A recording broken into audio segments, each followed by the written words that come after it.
The following is a paid advertisement of St. Anthony Hospital Orthopedics. References to any specific product, services, or entity does not constitute an endorsement or recommendation by St. Anthony Hospital, Carroll Broadcasting, or its advertisers. The views expressed by the host or guests are their own, and their appearance on the program does not imply an endorsement of them or any entity they represent. Welcome to the St. Anthony Hospital Orthopedic Show with Dr. Richard Godding. Dr. Godding specializes in joint preservation, reconstruction, and replacement surgery, and brings over 25 years of orthopedic excellence to St. Anthony Hospital and to the Carroll area. For more information about Dr. Godding, his practice, or St. Anthony Orthopedics, go to santanthonyhospital.org or make an appointment by calling 712-794-5536. Good Sunday morning, Iowa. It's Dr. Rick Godding. Thank you for choosing to spend some time with me here this morning. Well, as of this Monday when I'm recording, it certainly looks like Caitlin Clark is back. What a monster game she had on Saturday. So much fun. The interesting thing is she's actually drawn me to be watching the NBA Finals, which I never watched before, but because of her relationship with Tyrese Halliburton and this whole crazy thing that's happening in Indianapolis, and obviously because, watched Caitlin when she was in college, it sure is exciting to watch. It's I remember, Michael Jordan, Tiger Woods, Serena Williams, people like that just were just transcendent, but I never really had any early connection to them. I mean, I lived in a suburb of Chicago, but I was never a Bulls fan, and by the time, Michael was really heating up, I was already gone. But man, to have watched her in college and watching her now, it's phenomenal. And it's so much fun. It's fun. I hope everybody is getting a chance to watch her. And summer's in pretty much full swing. School, I think, is out for everybody. It's time to go to the pool and all that for the kids. So fun stuff. Last week, I interviewed a patient. If you weren't listening last week, you can always go back on the iHeartRadio app or the KCIM app and listen to it, but it's essentially a patient of mine who I had seen, and she went and lost 100 pounds, and she came back to my office a year after. And when she first started it, I said, I'll call you every month or two and see how you're doing. I called her the first time, and she said, well, I haven't really started yet. So I called her a second time, and I left a message, and she never called me back. So I didn't want to push it. And then she just showed up in my office a couple months ago or a month or so ago and said, hey, I lost the weight and I'm ready. These are the most exciting patient interactions I have, when I can really help guide the patient to an absolute, complete life transformation. Because, man, you lose 100 pounds, your life is transformed. And then when you get a couple new knees, you can absolutely just... If you're in your late 50s or early 60s and you have gotten yourself in a situation where you're, really, really overweight, very obese, dangerously obese, it's not too late. I got patients. Go back and listen to that one. She's very enthused about. She had this system she was using called Feel Great. Now I read it over. It sounded like it made sense, and it doesn't really, to me. Almost any method that you're going to lose 100 pounds with is okay. I mean, I have some feelings about the Mounjaro and the GLP-1 inhibitors. I have feelings about patients using those to lose 20 or 30 pounds. I'm not sure that I support that, but that's just me. I don't prescribe that stuff. If I had someone in my family who needed to lose 20, 30 pounds, I'd say, we don't really know the long term on those things. I'm not sure I would really use them. But man, if you're 100 pounds overweight, almost anything is worth trying. So if that's the case for you, if you're in that situation, you could look at that program, that Feel Great, it's called, just Feel Great Weight Loss, pretty interesting name. Or you could, get the Wegovy or Mounjaro or something from your primary care doctor. Or, I still do the carnivore diet. I faltered for a few months there during club volleyball, and I've just now gotten back on track. I gained about 15 pounds back. I got to get those and another 5 or 10 off, and I'll be happy. But it's for those of you who know, if you have a problem with obesity, you tend in that direction, it's tough. It's really tough. And so I really encourage anybody to look at any sort of system, because it's oftentimes really hard to just, you've dug a hole for yourself health-wise, and it's just hard sometimes to just get yourself out of it. But I do find those to be the really most encouraging, or let's say encouraging. It's just so satisfying when you see somebody and you feel like you've really not just made their knee feel better, but really helped transform how they're living their life. So congratulations to her. We'll be doing her knee replacement tomorrow, and we'll get her back on after she's gotten her wheels under her, if you will, and see how she's doing. But it brought up a good conversation about, well, what do you want to do for yourself if you know that there's a knee replacement or a hip replacement coming in your life? You've been to the doctor, you've gotten some injections, they're starting to not work so well. Your doctor's saying, yeah, at some point, you're really going to need to have a knee replacement or a hip replacement. Well, what are the things that are important? I mean, the number one thing is stop smoking. So smoking is obviously probably, I'm not sure that there's a more unhealthy habit than smoking. That's, if you are a smoker, I would get on that first. But, we're just talking about getting ready for a knee replacement. And again, I would put that at probably the top of the list. But very close second is obesity, both for your overall health and for your preparation for a knee replacement. And the reasons for these, so for smoking, of course, obviously, it's not good for anything, and it impedes the healing of your knee replacement. If you're a smoker and you have a knee replacement, you have a higher rate of infection, you have a higher rate of blood clots. The reason is that the nicotine is one thing, but all of the other chemicals in there that basically are starving your body of oxygen. I mean, when you're taking smoke in, guess what? You're not breathing usable air.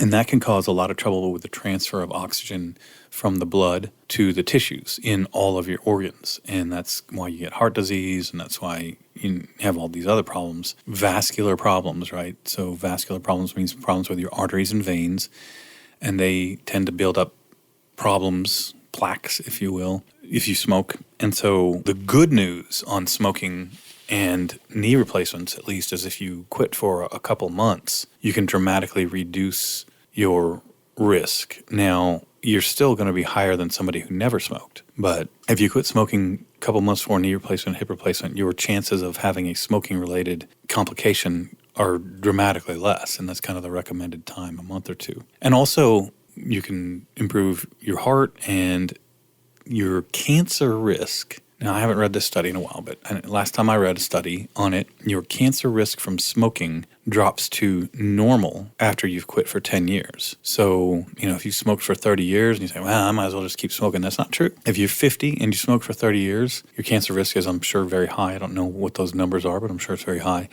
But if you quit, then by the time you're 60, you will have the same cancer risk as everybody else, which, of course, goes up every year just by being alive. But you might as well hedge your bets and try to get as healthy as you can. So quit smoking, losing the weight. Now, why is obesity a problem with a knee replacement? Well, again, there are problems with the actual surgery itself.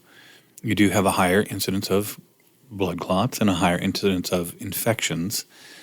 You also have a higher incidence of that knee replacement. If you are very heavy and you get a knee replacement, especially knee, to some extent hip, but more than knee, you just have a higher increase of rates of the knee replacement wearing out early. Now, early on a knee replacement is different than it used to be. When I started my residency, was just when the new era of polyethylene, the plastic that goes in between, in both the hip and the knee, the new era of plastic manufacturing specifically for joint replacement components was starting.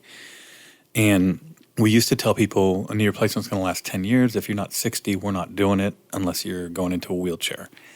That changed really dramatically right around that time when I was getting started. They have a new, it's called highly cross-linked polyethylene. So the cross-linking in the polyethylene is the way that the molecules of the plastic, it's called an ultra-high molecular weight polyethylene. So polyethylene, you've heard that's plastic, right? Ultra-high molecular weight just means it's got very big molecules in it. And they used to, when they would sterilize it, they would sterilize it in air. And then they changed that. They started cross-linking it more. And then they started sterilizing it in an argon gas, which is just one of the, what they call the noble gases, like argon, xenon, neon, like for neon signs. So there's all these particular types of gases. They now sterilize it in that, and that makes it less brittle and falls apart less. So now what we tell people, if you have a knee replacement, it should last 20 to 25 years. A well-done knee replacement in a non-obese patient should last 20 to 25 years. Now, there's variables. If you have your knee replaced at, I don't know that I've ever done anyone younger than 45. 45 is an awful young knee replacement. But again, that's some of that is dating back to when we said they would only last 10 years because you don't want to redo them. But we still try not to do them too young. But if you're 45 and you have your knee replaced, you're going to put a lot more wear on it between 45 and 55 than if you have it 55 and you go 55 to 65, just by virtue of you're 10 years older, right? So we try to get them in later if we can, but it's not this hard, like, you got to get to 60. But again, the conversation we're having is, how do you get your body best fit for knee replacement? Okay, so we've quit smoking, we've lost weight. Probably in the process of that, you've done some exercising, but if you've done some kind of a diet that doesn't require exercise, you still should be exercising before you get your knee replaced. Once you have really kind of made the decision, it's really better to get the muscles in your leg stronger. And to me, the best way to do that with an arthritic knee is biking. A lot of people have trouble. If your knee is arthritic enough, you're not going to be able to walk. Even some people can walk a block or two and that's it. And it's hard to it's hard to work those muscles if you're only getting a block or two of walking. But a lot of those people that could only walk a block can ride a bike for 10 or 15 minutes, or even a stationary bike, right? Even a recumbent stationary bike, anything to get those muscles moving. And so, that's something, even if you're not obese, the stronger you can get your body before you, especially your legs and your core, if you can do sit-ups and things like that, the stronger you can get your body before you have your knee replacement, the better off you will do afterwards. So we have losing weight, stopping smoking, and exercising. And then, those are three of the biggest ones when we talk about risk stratification. And then we get down to ones where you're, okay, well, I never did smoke and I'm not overweight and I exercise a lot. Well, what's your diet like? Now, a lot of people who don't smoke and aren't heavy and exercise a lot actually eat pretty good diets, but not everybody. Sometimes you'll have people who are naturally thin and they like to exercise, but they just kind of eat whatever they want. Now, there's definitely some data that eating a low inflammatory diet or an anti-inflammatory diet, and those would be things like the carnivore diet is one, the Mediterranean diet is one, so lots of salads and olive oil and not a lot of sort of the seed oils and things like that, and they eat a lot of fish and they don't eat a lot of red meat. I think there's a lot of different ways to get there. That's the thing. There's a lot of different ways to get there from a dietary perspective. But if you look online and you look for an anti-inflammatory diet, that is a good way to. It's a good thing to do to approach your knee replacement. Obviously, limiting alcohol to you don't have to not drink, but just kind of keep it under wraps, if you will. Just normal. Couple here and there, that always will help your immune system, and also is really and parcel of an anti-inflammatory diet. There's people go back and the science goes back and forth on red wine, whether a glass or two is bad for you or good for you, but it's not terrible. But a bottle a night might not be so great for you. So stop smoking, lose weight, anti-inflammatory diet, limit your drinking, get your exercise.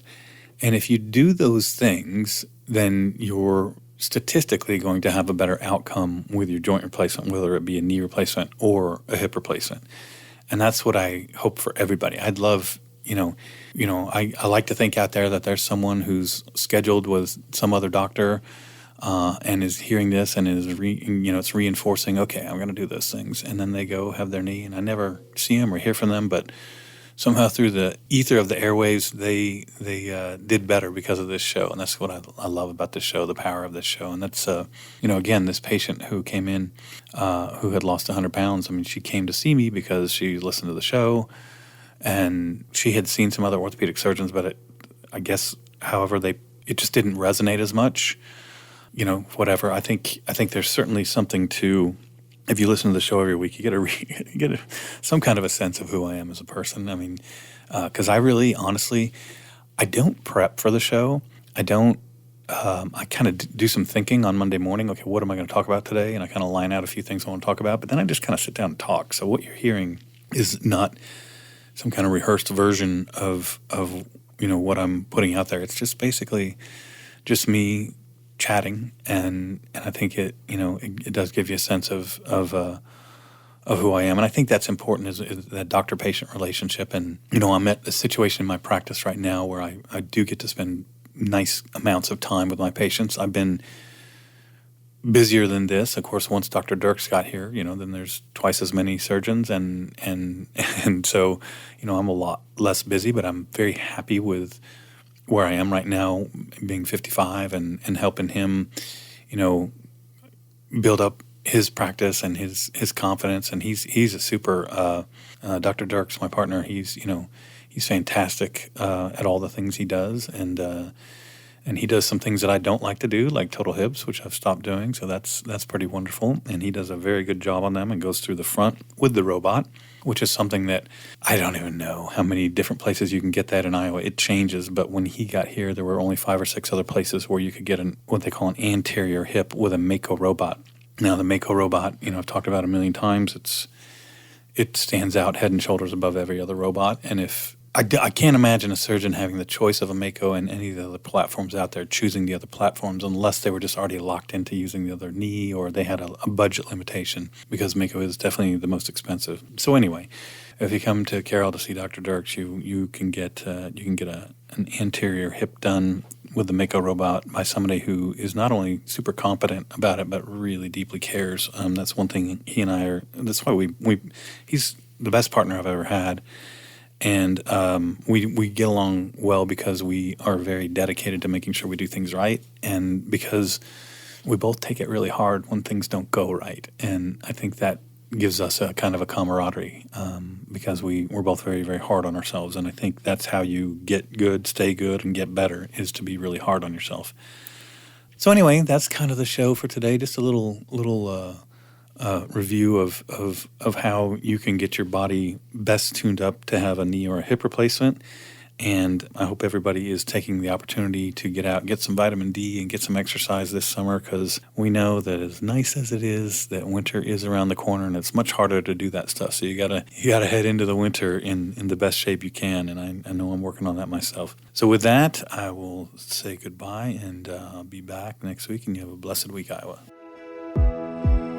This has been the St. Anthony Hospital Orthopedic Show with Dr. Richard Gotting. For more information about Dr. Gotting, his practice, or St. Anthony Hospital Orthopedics, go to www.santanthonyhospital.org or make an appointment by calling 712-794-5536.